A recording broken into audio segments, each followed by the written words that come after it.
மணித்தக்காளி வற்றல். மணித்தக்காளி காய்கள் மற்றும் பழங்கள் இவை இரண்டையுமே வற்றல் செய்ய நாம் பயன்படுத்திக் கொள்ளலாம்.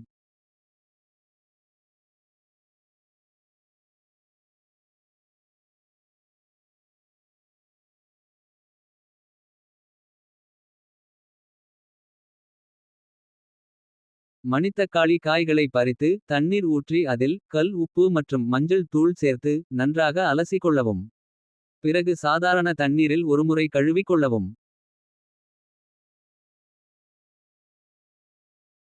கழுவிய பின்னர் மணித்தக்காளி காயில் உள்ள தண்ணீர் நன்றாக வடியும்படி வெயிலில் காய வைத்துக் கொள்ளவும்.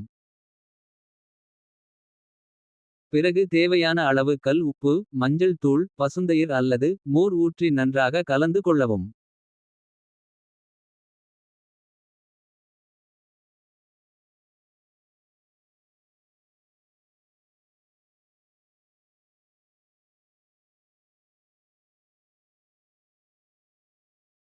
அத்துடன் மணித்தக்காளி காய்களையும் சேர்த்து நன்றாக கலக்கவும். ஒரு நாள் முழுவதும் இந்த கலவையை மூடி வைத்து விடவும்.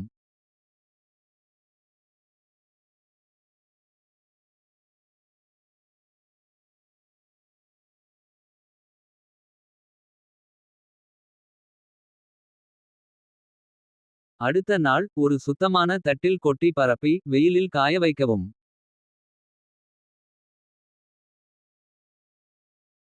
மணித்தக்காளி காய்கள் நன்றாக காயும் வரை வெயிலில் வைத்து காய வைக்கவும்.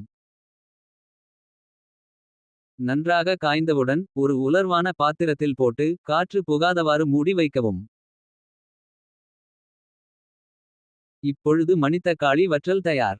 மணித்தக்காளி வற்றலை கொண்டு சுவையான வற்றல் குழம்பு செய்வது எப்படி என்று நாம் அடுத்த காணொளியில் காணலாம்.